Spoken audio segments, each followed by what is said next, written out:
We had, of course, our own passports and the Carnet de Passage, and for this we had to deposit the value of the Jeep in a French bank. So I borrowed the money from my aunt and uncle to do that, deposited the money in a French bank, and we were sent the Carnet de Passage, which was a booklet, wider than our standard 3-ring binder here by maybe 3 or 4 inches. And it had all the pages in it were the same. There was, on the left side, the bulk of that page was a detailed description of the Jeep. You know, the VIN numbers, the number of wheels, doors, whether it had a radio or not, all that stuff. And then that information was summarized in 2 sections of this document that were perforated so you could tear them off. The idea is that when you pass through customs in a border of one country, you would take off half of that. It would be stamped and kept by that country. And when you left, same thing happened to the other half. So you had a page for every country you were going to go through.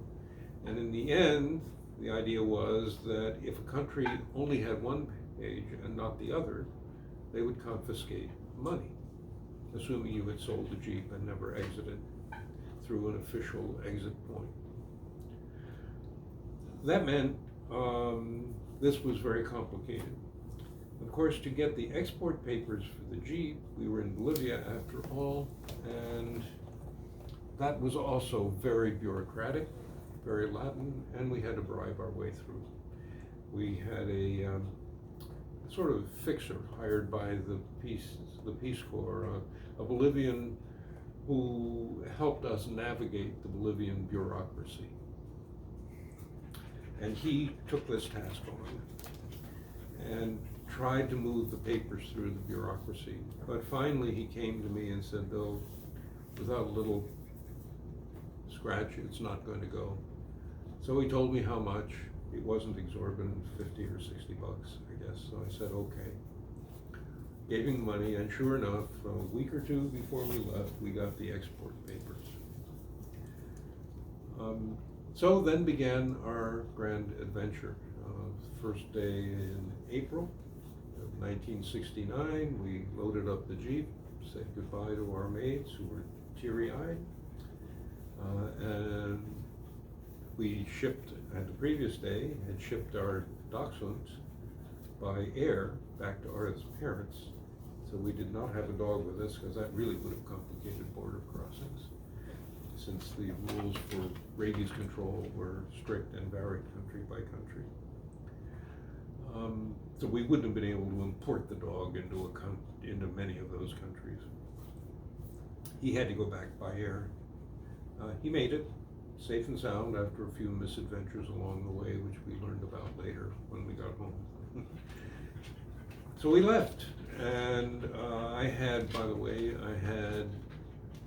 had a rack made for the Jeep, and we slung an extra tire, so we had 2 extra tires and wheels, and 2 5-gallon gas cans up on top of that.